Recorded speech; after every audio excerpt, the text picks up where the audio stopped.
Good afternoon and welcome to the Downing Street press conference. I'm joined this afternoon by Dr. Jenny Harries, the Deputy Chief Medical Officer.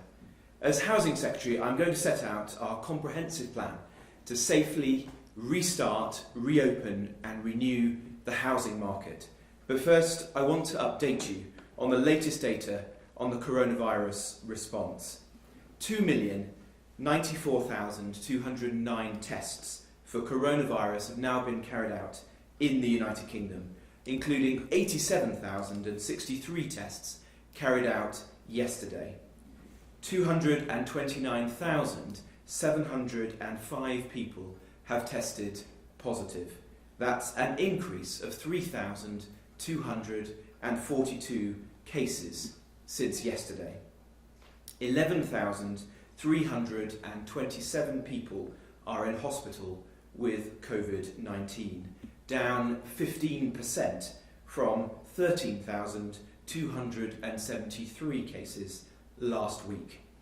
And sadly, of those tested positive for coronavirus across all settings, 33,186 have now died.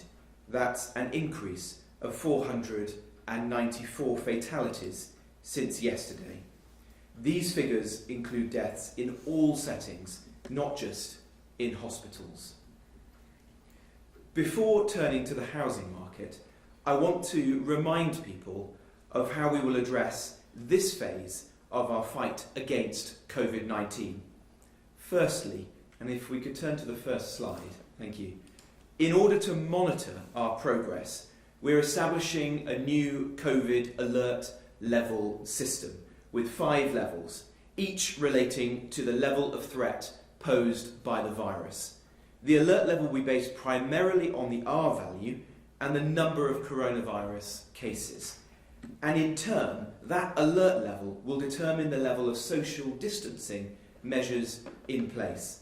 The lower the level, the fewer the measures. The higher the level, the stricter the measures. The social distancing measures remain critical in our efforts to control the virus.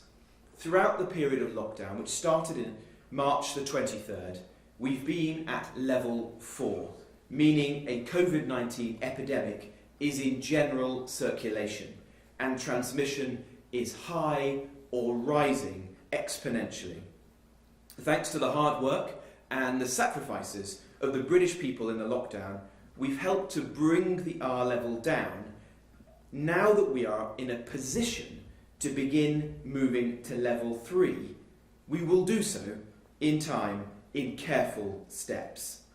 If we turn to slide 2, we've set out the first of 3 steps we'll take to carefully modify the measures and gradually ease the lockdown and begin to allow people to return to their way of life, but crucially doing so while avoiding what would be a disastrous second peak that could overwhelm the NHS.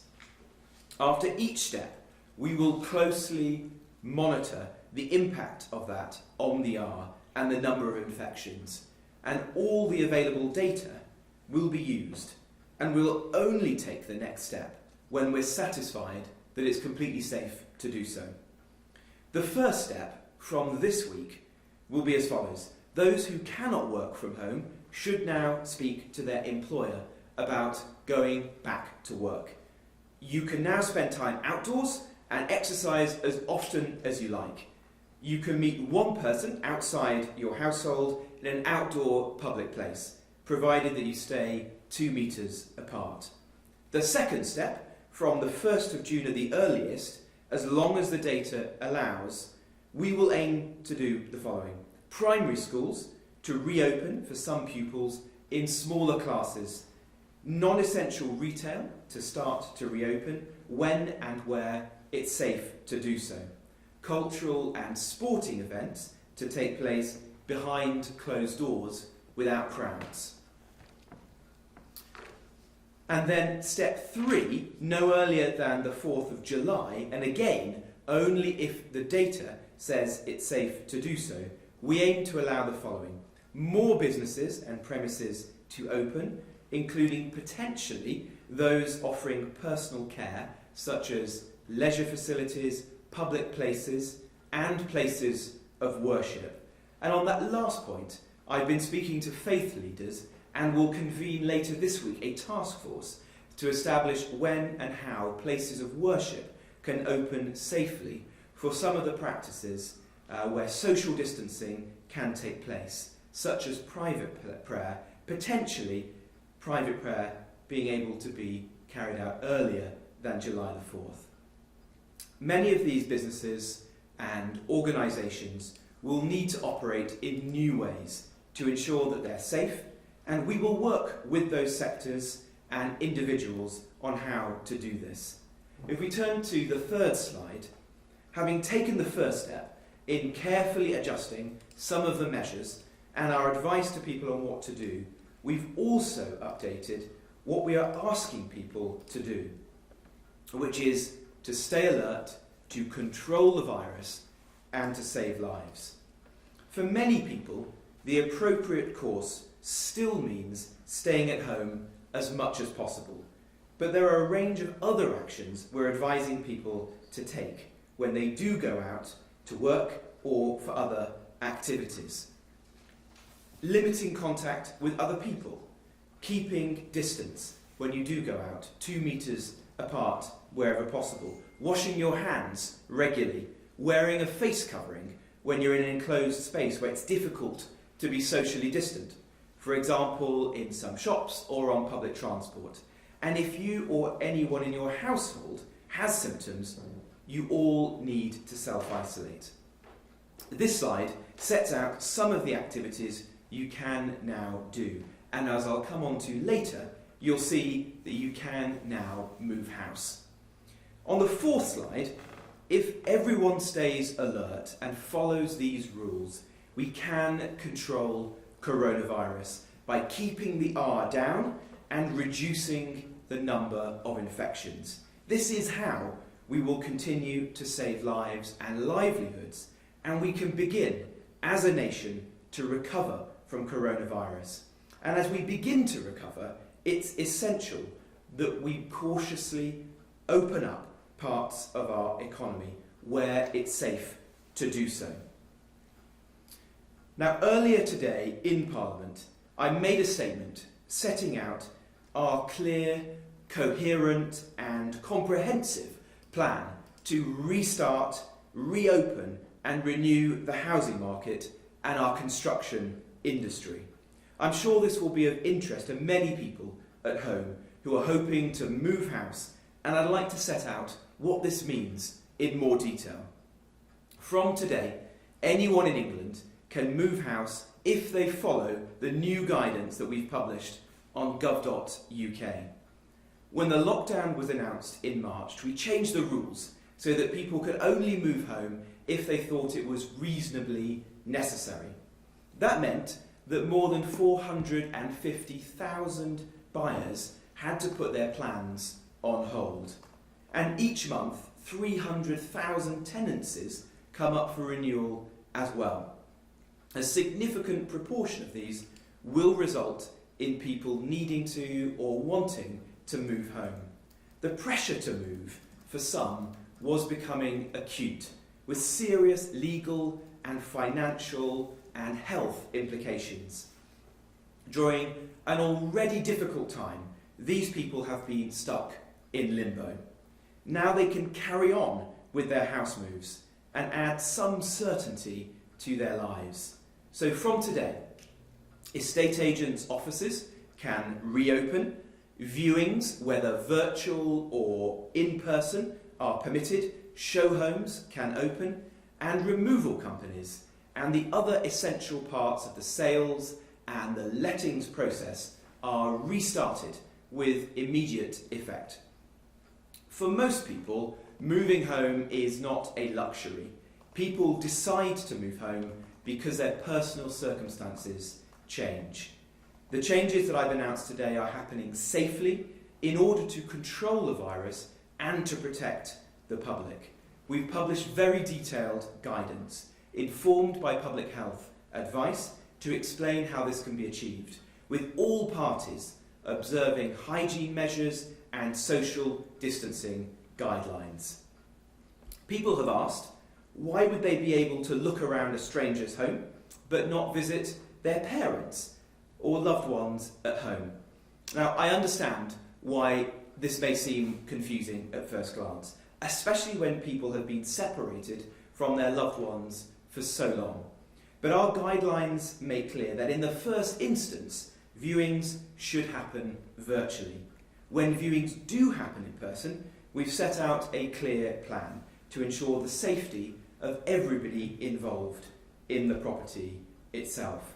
Those considering moving in and the estate agents and letting agents. These requirements include visits being by appointment only, open house viewings should not be taking place, and speculative viewings where buyers or tenants are not serious yet are highly discouraged.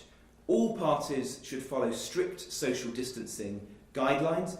All internal doors should be opened where possible. The current occupier should vacate the property for the duration of the visit, going out for their daily exercise, going out to the shops or standing in the garden if that's possible. All involved in the process should wash their hands upon entering the property, and once the viewing has taken place, all the surfaces in the property, including the door handles, should be thoroughly cleaned. There are, of course, exceptions. For those who are self-isolating or have coronavirus, they should not be moving or going back to work or allowing tradespeople or professionals into their home. Where this is the case, all parties involved in house buying or selling should prioritise amicable, sensible arrangements to change the move dates for the individuals concerned. That's been happening across the country in recent weeks, and it will need to continue. We would also ask those who are clinically vulnerable and those who are shielding to consider very carefully their personal situation and to seek personal and specific medical advice before deciding whether to commit to or to proceed with moving home. If you're in this situation and you decide that you must go ahead, all professionals involved should be made aware so that they can put in place any additional precautionary measures to provide further protection for your health and further legal protection to make sure that the transaction goes as smoothly as can be expected. A vibrant housing market means more than buying and selling homes. We need to get building again, and Britain needs that. It's something that this government has always been committed to, something that our ambitious First Homes programme will do later this year with a 30% discount on new homes for key workers, including nurses and teachers and police officers, as well as local first-time buyers. We want them to be ready as soon as possible, and that's just one of the reasons why I'm keen to get construction up and running. To help with this, I'm today announcing further steps to support safe house building by allowing more flexible working hours on construction sites where it's appropriate and with local consent. I'm allowing sites to apply to extend their working hours, again with immediate effect, to 9 p.m. Monday to Saturday in residential areas and beyond that in non-residential areas, and setting out a very clear government position that these applications should be approved by local councils unless there are very compelling reasons not to do so. Varied start and finish times will make it much easier for sites to observe social distancing, take the pressure off public transport like the Tube in London, and keep Britain building.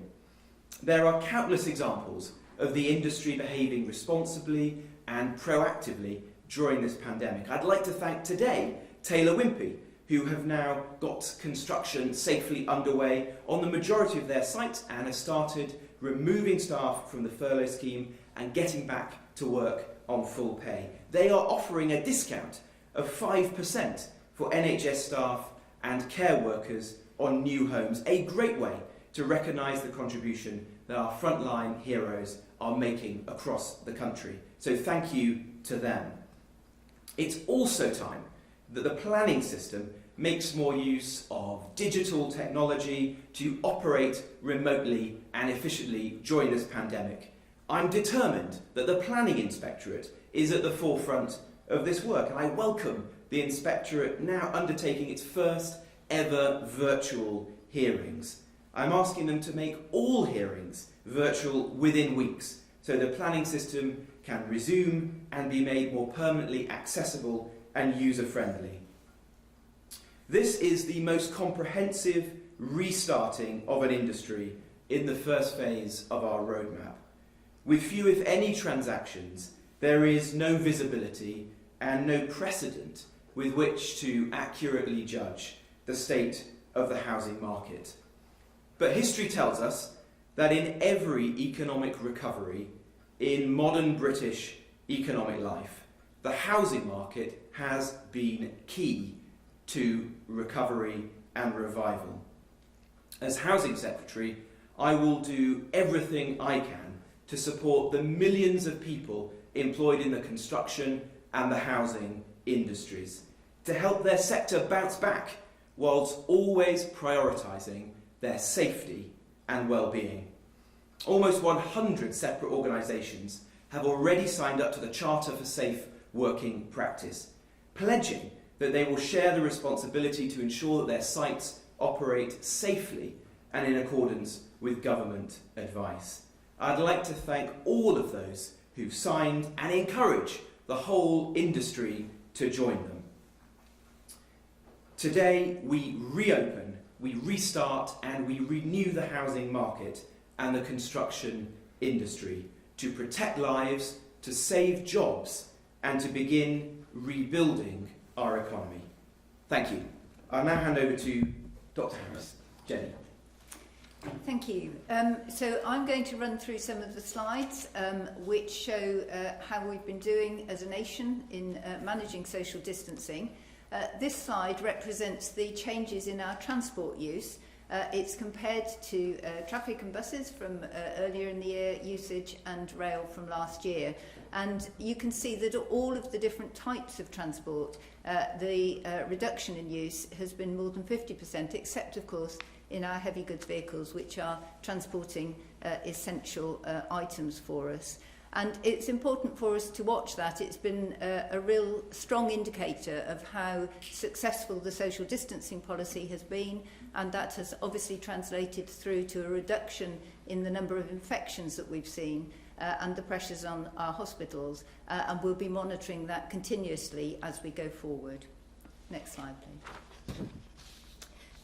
This slide shows the current situation on testing and new cases. The testing, so as at 9 o'clock this morning, 87,063 tests were completed in the previous 24 hours, and that brings the total of tests that have been completed to well over 2 million. We have capacity well over that, and that will take us forward into supporting our testing in particular hotspots, so care homes and in hospitals where we want to ensure we have maximal capacity, but absolutely increasingly with our test and trace programme. So having that capacity there will allow us to go forward as the number of cases drop. And we can see in the bottom half of the slide the number of confirmed cases. So just in the cases confirmed on the 13th of May, 3,242. Again, 229,705 cases confirmed in total. Of course, we recognise that not all cases will be counted here. These are laboratory confirmed cases. But even so, as our testing capacity has increased, we can see that the number of confirmed cases continues to decrease. And that's a very positive sign as we move forward. Next slide, please. So this slide represents the current information from our hospitals.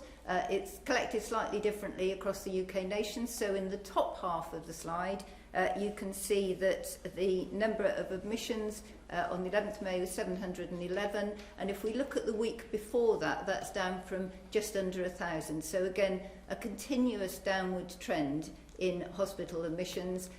Clearly, it's still important that we recognise there are a significant number of people getting ill and needing support in our hospitals. That represents huge amounts of work still on the front line for healthcare workers, but nevertheless it's a positive trend, but it's a slow one, and we need to ensure that social distancing continues through this next phase of the plan. And on the bottom half of the slide, again, the fewer patients who are coming into hospital, it's the proportion of the sickest numbers of those patients who then go on to need critical care beds. That you can see in all of the nations has decreased over the period. You can see the epidemic curve. But I think particularly important where we have been concerned previously as we were rising up that curve about capacity to deal with critical care, just 21% of critical care beds are occupied with COVID patients. Next slide, please. It's important to recognise that although there is some variation across the country, everywhere we can see that there has been a peak and there is now a plateau and a general trend downwards. London clearly had a significant peak, and in other areas the shape of that curve is flatter. It does mean that, again, we need to keep really careful about social distancing and applying all the control measures to manage the virus as we go forward. But nevertheless, you can see that 11,327 people in hospital, and that's down from more than 2,000, or just about 2,000 higher than that last week. So a continuous trend downwards. Next slide, please. And this is the last slide. So these are the confirmed deaths from every part of the system, not just hospital deaths. So sadly, there have been 494 tests confirmed with a positive laboratory test in the last 24 hours, and 33,000 overall. But again, you can see that reflection of the downward trend carrying on as we go forward. Thank you. Thanks very much, Jenny. Well, our first question comes from a member of the public, and it's from Michael, who is in London. I'm one of the many thousands of people working within the theatre and performing arts industries. It is clear it will be many months before theatres reopen and customers feel comfortable enough to come again. Will the government pledge to protect these industries that will be without any income for quite some time? Well, a very good question from Michael. And I think all of us who care about the arts are very concerned for the future of theatres, museums and galleries, performing arts, all of those who work in this sector, which is incredibly important to the UK, one of our great international strengths, and something that's important for our well-being as well as a country and as individuals. We have made available the unprecedented economic support package that the Chancellor has brought forward to many of the organisations within the arts. And so the furlough scheme, for example, which is paying part of the wages of millions of our fellow citizens today, is available to some of those organisations. For those people who are self-employed, there's also the Treasury scheme there, which launched today, and so I would refer self-employed people working within the arts to that if it's applicable to them. And the Culture Secretary is also working very closely with our main cultural institutions to see how we can guide them through undoubtedly a very difficult period of time, and to put in place the social distancing guidelines so that they are ready to reopen when the science and the medical opinion allows. And as you'll see from the roadmap that we've set out, we hope that that will be later this summer, but it is very conditional upon continuing to keep the rate of infection down and continuing to control the virus, of which of course we've all got an important part to play. The second question is from Laura, who is from Rossendale. And Laura asks, there was a lot of talk about people being able to meet up in family clusters or bubbles. When are we likely to see this put in place? Well, the guidance that we set out in this first phase doesn't propose that. It says that you can go out more, you can exercise in public places. And when you're out in those public settings like parks, for example, you can meet up with one person from outside of your family as long as you maintain social distancing. So you can sit on a park bench or you can go for a walk talking to them as long as you're 2 metres apart.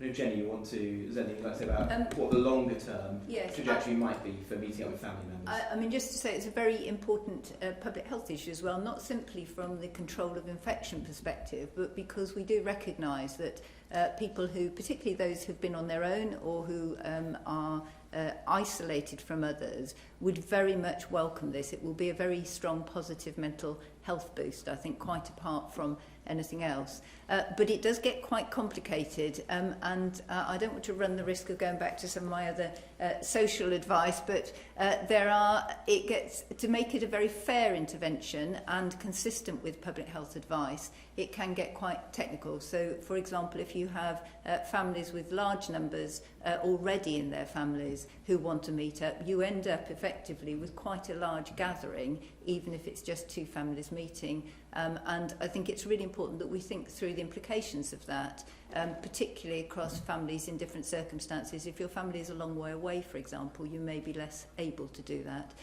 But recognise what the benefits will be, I think, for individuals, and we are able to put in public health advice to some of those decisions. Thanks, Jenny. Now, the first question from a member of the media is Laura Koonsberg from the BBC. Good afternoon, Laura. Good afternoon. Thank you very much, Secretary of State. Why is it that the government can't seem to get a grip on the crisis in care homes? And Dr. Harries, could I ask you, is it right for some hospitals to be trying to persuade care homes to take in patients who've tested positive for the virus? Well, thank you, Laura. Care homes are at the absolute heart of all the work that we're now doing across government. It's essential that we provide them with the support that they need and deserve. Today, the Prime Minister announced a further £600 million of financial support that will be given to councils and flow through to care homes so that they can fund the changes that we're asking them to do, which will include better infection control within care homes, bringing that up to the highest standards if they're not doing so already, ensuring there's less rotation of staff, particularly agency workers, between care homes so we can shield those care homes that haven't had outbreaks as much as we possibly can, ensuring that there are named contacts within councils and the NHS for each care home, particularly the smaller care homes, the smaller independent care homes who might have traditionally less connection with their local council, ensuring that they're getting the support that they need to put in place all of those measures.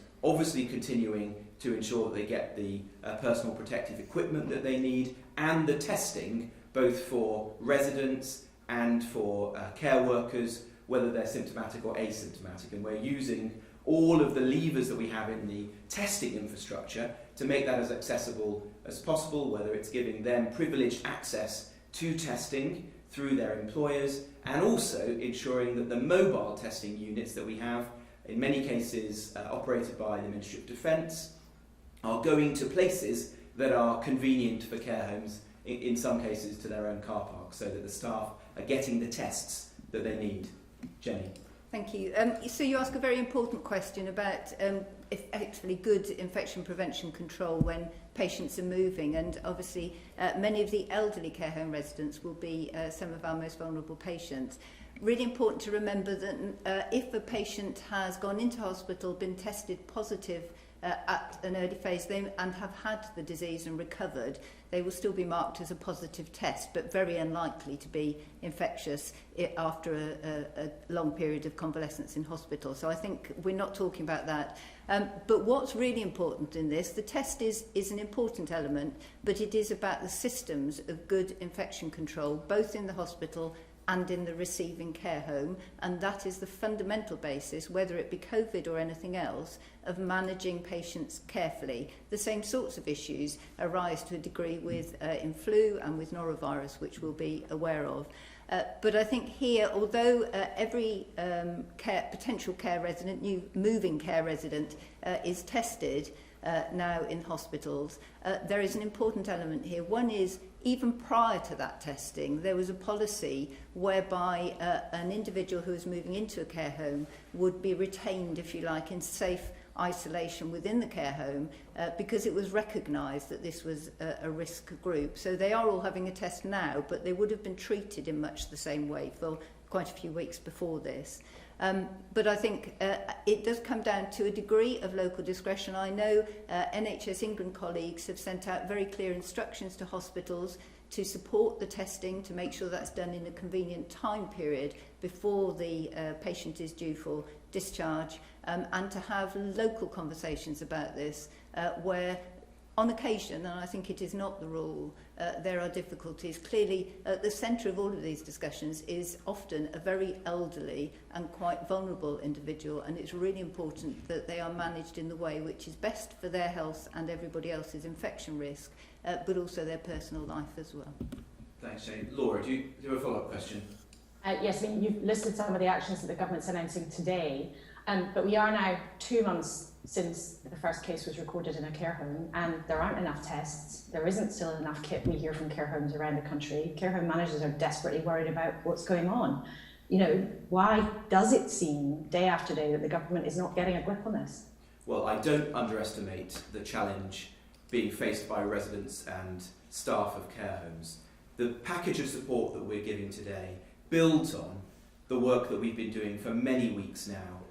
With respect to PPE, for example, we've delivered tens of millions of items of PPE to care homes through local resilience forums across the country.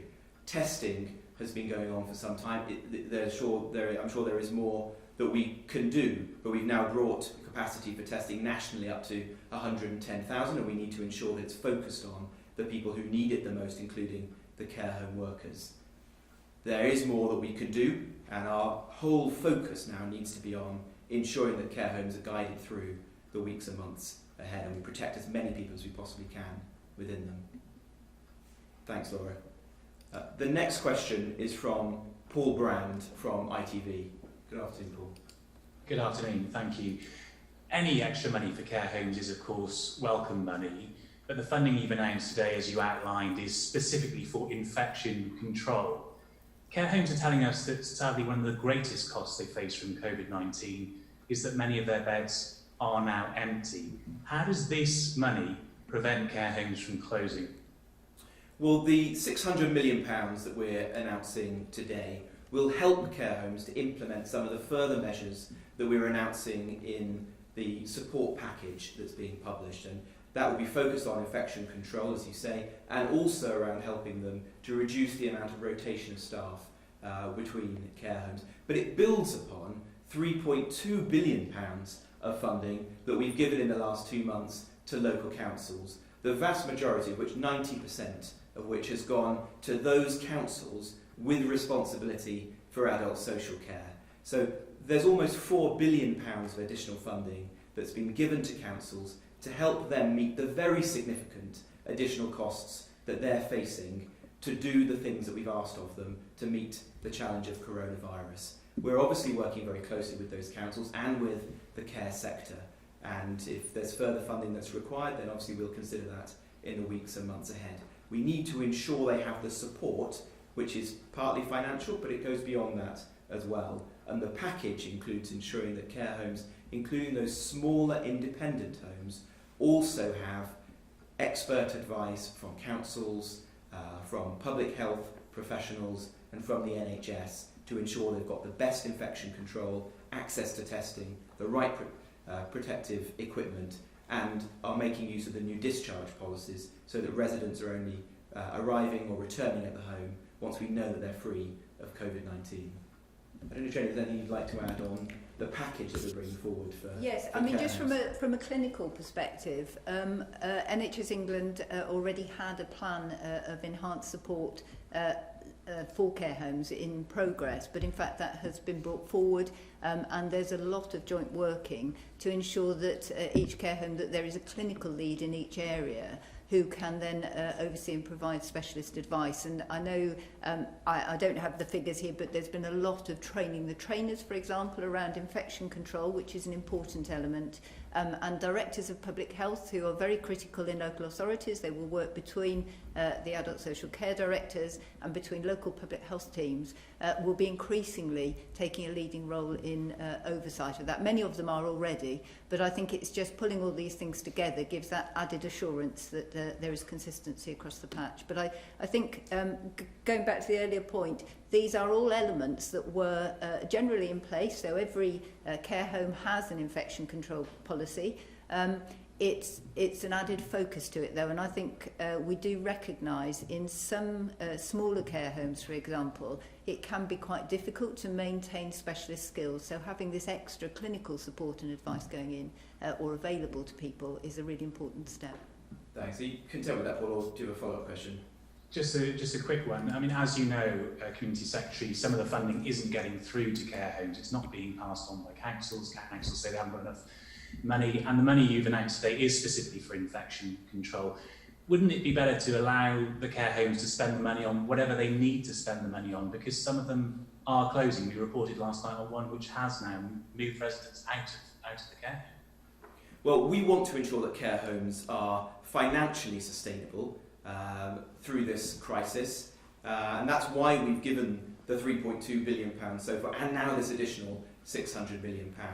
Councils are under a lot of pressure, and we're asking a lot of them to do a whole range of tasks to support us in the national effort at the moment. But it is essential that they get that money through to the front line as quickly as possible, and we're going to be making sure this £600 million gets to care homes as quickly as we possibly can, so that it can help them to put in place some of the important measures that we've just talked about. Thanks very much, Paul. Our next question is from Andy Bell from Channel 5. Andy, good afternoon.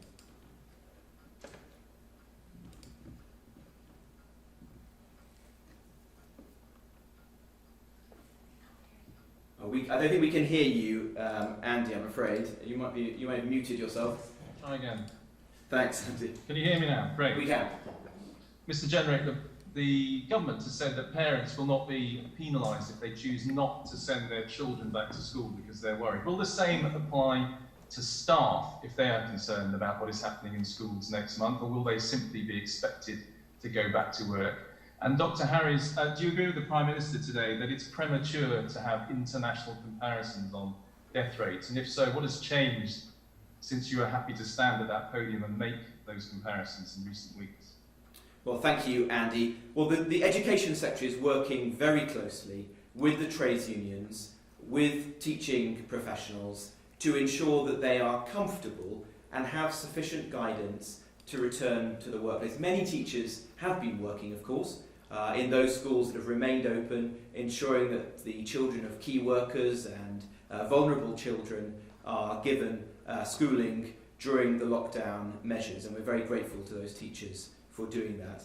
But we're going to keep on working with the trades unions to provide as much comfort as we possibly can, with a view to getting schools open as quickly as possible towards the timetable that the Prime Minister set out at the weekend. Jenny.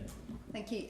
So I think you're referring for viewers' benefits to the slide set has changed slightly. I, as a scientist, as a professional, I work on a basis of transparency of data. I'm absolutely delighted to discuss death statistics comparisons on whatever occasion is necessary. But I think there is no reason why the death data can't be produced here and it's available in public. There are a number of new reports, actually, which I think are adding insight, and so it's becoming very clear that there are a lot of facets to understanding death data. So, for example, the Office for National Statistics data, a number of reports coming through which the public can have access to and look at those. So I think there is no suggestion that the death data cannot be available, and it is in a number of different places.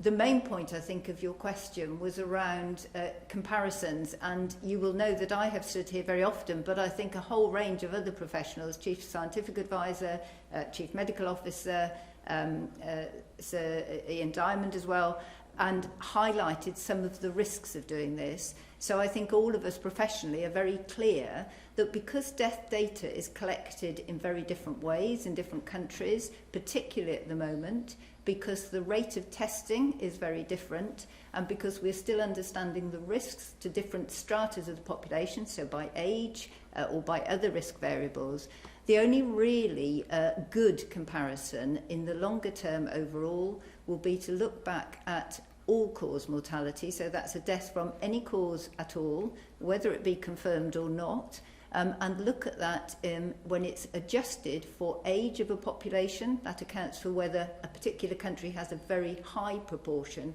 of older people and therefore expect more deaths, but also to be seasonally adjusted as well, if possible, because we know, for example, in normal times when we don't have COVID, that we will see excess deaths through a flu season. So all of those things are important. We're not quite there yet, and in fact the pandemic is still moving at different times in different countries. So the time to do this on an international scale will be to look back probably 12 months hence still, and then do the comparison. It's always good to keep looking on the way and to see if you can learn, and we do that, but that's the time I think to do it, and it will be all-cause mortality. Thank you. And Andy, would you like to follow up on either of those questions? Yes, Mr. Jenrick, I mean, do you, especially Mr. Jenrick, understand why people might find it a little strange that that particular slide and those comparisons have disappeared at this point? Well, we want to be as transparent as we possibly can. We believe that the way that we now report deaths is amongst the most clear and transparent of any advanced country. We record deaths in all settings, and as Jenny has said, making international comparisons is very difficult to do with accuracy at this moment in time. That doesn't mean that it's not worthwhile and that there aren't lessons to be learned from our performance and how it appears to relate to those of other countries. But accurate comparisons will be for the months to come when we're able to look at that measure of excess deaths in the way that Jenny's just set out, and that day isn't now. But we'll keep on reporting the statistics as transparently as we can, and the new slides that you've seen this evening set out some further measures that I think will be very interesting for the public. Thank you very much, Andy. And the next question is from Gordon Rayner from the Telegraph. Good afternoon, Gordon. Thank you. Thank you, Secretary of State. A question for Dr. Harries on schools.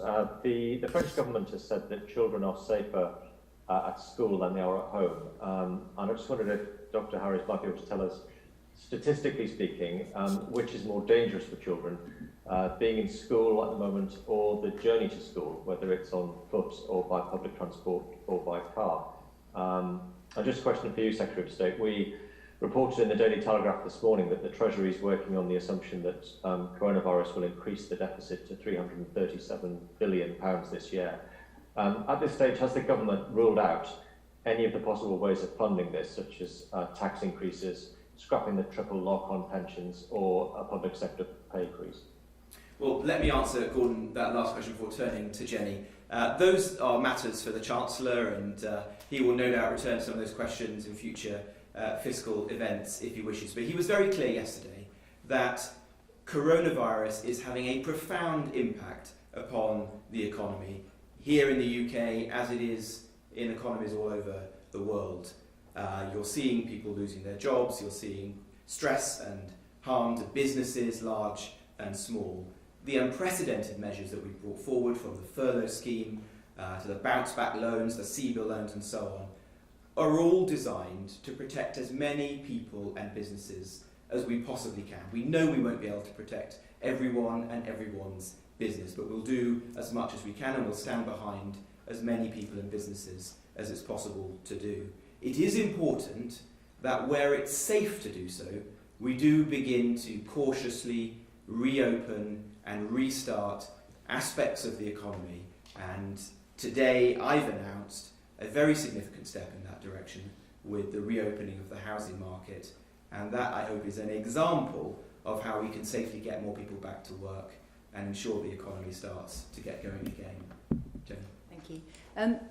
You actually gave quite a broad question, I think. I'm presuming it's in relation to coronavirus as well as the other issues. And I can't comment, I'm not particularly familiar with the French school system, apart from knowing that they probably have slightly different age groups and day timing. So I think the important point here is where are children going to flourish, and to balance out those risks and opportunities. And I think it's really important not just to think about infection control, which is our prime conversation often these days, and risk of disease transmission, but also about some of the wider public health issues. So vulnerable children particularly are benefited hugely from being at school and having a safe environment there, and obviously that schooling has continued. Equally important that children at particular phases of their education don't miss out, because in terms of health risks, if a child in early years doesn't grasp the basics of education and feels comfortable in that environment, actually you can predict that their whole life chances, their economic prosperity, and that based largely on their ability to move into healthy, good employed work, will affect their long-term health. So I think we shouldn't just be thinking of what is happening this minute, but what happens over a child's lifetime and how important that is. And then in terms of risk of transmission, there are a few other scenarios where infectious disease is quite interesting, because the school environment is quite controlled. And actually when children are at home, they potentially behave in different ways, and it can be when social distance isn't around, obviously they can mix more, and so the balance of risk is not as clear either often with a child at home or at school. So a number of issues there. We do know that overall children appear to have less we know they have less severe disease. We can see that from the data, and they're certainly not transmitting this disease any more than adults do. There's some indication that younger children particularly are, if you like, a safer group, and that is coming out and I think reflected in a number of European school policies. But I think your other point was around getting to school as well. And the modelling that's been done, one of the critical features is not just about the disease risk and transmission. Actually, the really important thing is the social behaviours of the children when they get to school. So for younger children, they tend to be closer, staying in their own areas, potentially walking or being buggied to school. For older children, teenagers, they're tending to move across boundaries, using a lot of public transport, that sort of thing. So I think there are other great opportunities here as well. There are really good opportunities for children to get good health benefits from school walking buses rather than an actual school bus. So really long question, long answer, but I think needs to be a really balanced one, and thinking not just about our risks now, but balancing those with the risks of the child's whole future. Thanks, Jen. Does that comprehensive answer from Jenny answer your question, Gordon, or would you like to come back? It does. The only thing I was going to ask you, Secretary of State, was if the schools don't reopen on June the 1st, as some of the unions are asking, how much of an effect that will have on your plans for economic recovery? Well, I think it is important for schools to return when it's safe to do so. Anyone who is a parent knows the challenges of homeschooling and so on, and it's important that we get children back into the school setting for all the reasons that Jenny's set out. But we will keep working with the trades unions. Our door is always open to them, and Gavin Williamson, the Education Secretary, will do everything he can to reach an agreement with them so that staff can feel comfortable in the workplace, which is absolutely right. Thank you. Our next question is from Dominic Yeatman from Metro. Dominic, good afternoon. Hello, Secretary of State. Care homes were told until March the 13th that it was, quote, very unlikely that any of their residents would become infected, and only on that date were they advised to review their visiting policies. Did you neglect the risk to the care sector and prioritise the NHS at the expense of the old? Well, thank you, Dominic. I think Jenny can set out how an outbreak is managed and how discharge and testing policies have been developed over time, which I think is the heart of your question. Shall I explain that, and then you can come back? I mean, I think it's really important that there is an understanding of how a public health incident is managed. So whether it be COVID-19 or any other issue, there is a relationship between the local health protection team, who will always advise on outbreaks and work with local health and care systems to do that. So if a case arose, through that, any symptomatic individual would have been assessed. If it looks as if there is an outbreak, although we're doing much more testing now with more knowledge of the disease that's grown over the last few weeks, it would be normal policy to start with to test, say, up to 5 residents, symptomatic residents.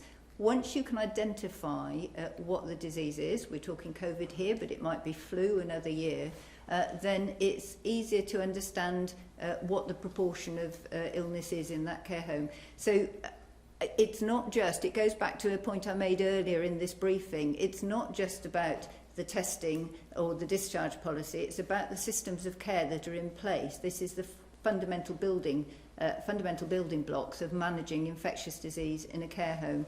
But I think in the context of the point you were making, throughout this outbreak, and it would be the same for any other, we look at the background epidemiology of disease, and I think the document referred to is a Public Health England document. They will be monitoring background disease, and so that document will be looking at where we knew there was a background risk of transmission. So if it's sustained community transmission, then it's at that point that you might expect cases to be appearing in other environments. And the same applies, you step up the alert system and then step it back down again. Obviously we're still at the top now. And I think in between that time and now there have been a number of different steps. So the point I made earlier about advising discharge into an isolation period for an elderly person is another example of that particular management of care. So I think it needs to be taken in the background of what the epidemiology was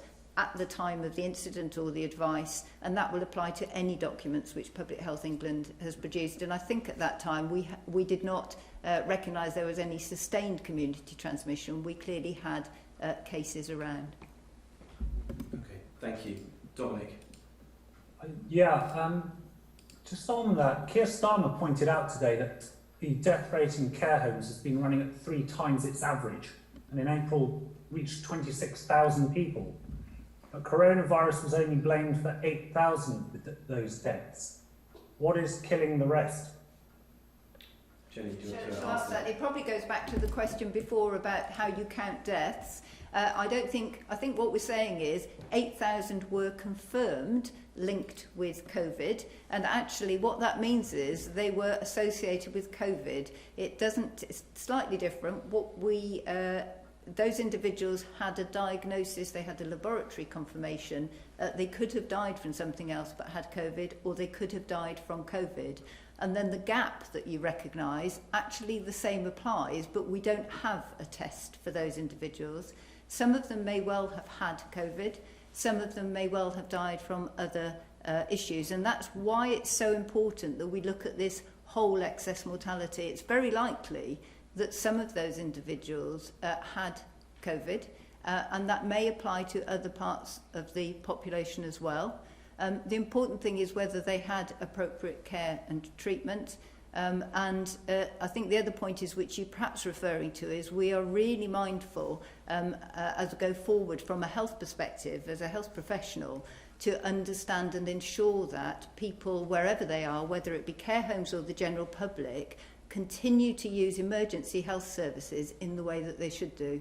And it's important that people do consult them. So we do know that there has been a drop in usage, for example, of A&E, hospital admissions, for what are normally urgent issues. So there may be a proportion of individuals in there who have not accessed health services normally. That's why it's really important that we look at that total excess mortality over time.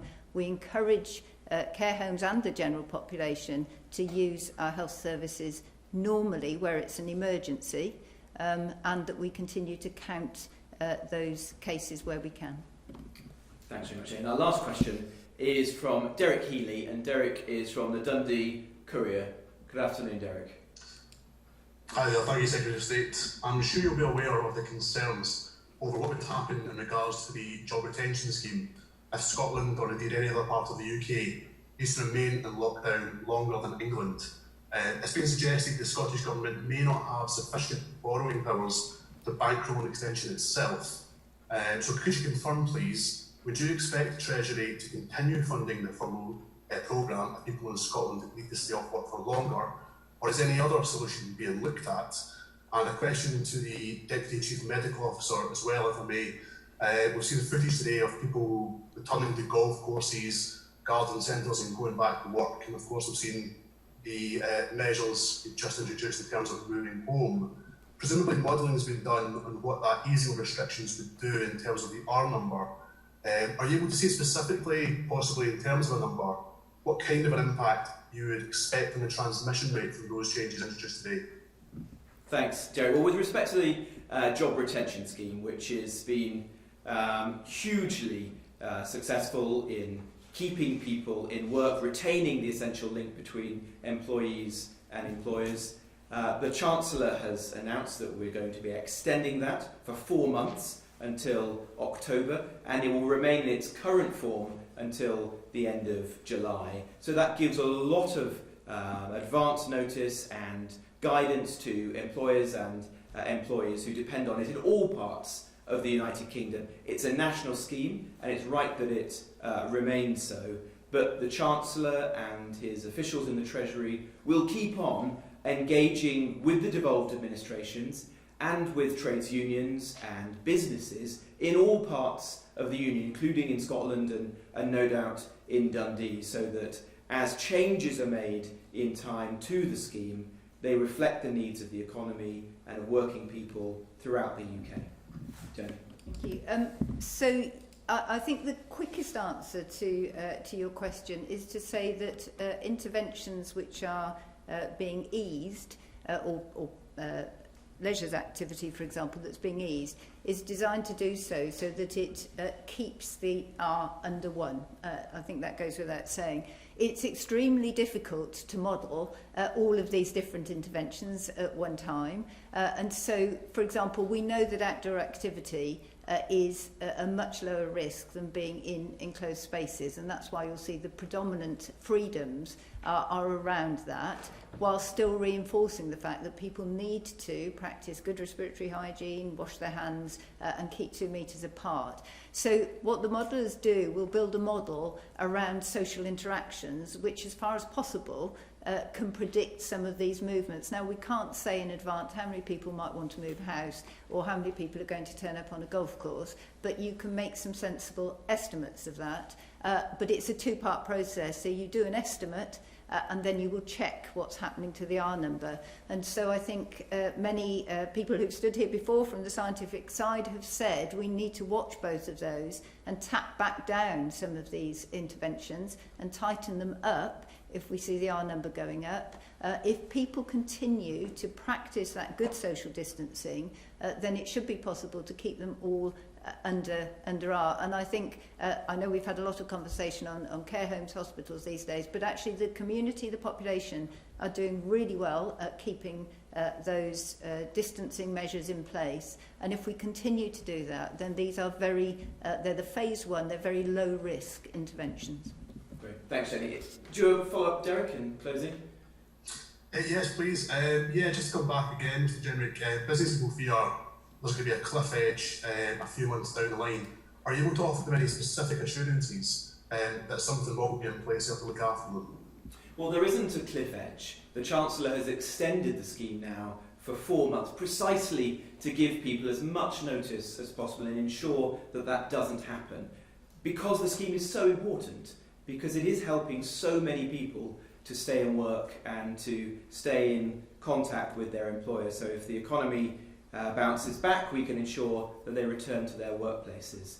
The task for the Chancellor and the government is to ensure that we keep on engaging with businesses in all parts of the country, including the specific sectors in Dundee and in Scotland, so that the views of businesses and of working people in Scotland are heard as the Chancellor takes the next steps in the months to come. And you can be assured that he will be doing that. Thank you very much, Derek. Well, that concludes this afternoon's press conference from Downing Street. Thank you very much indeed for watching.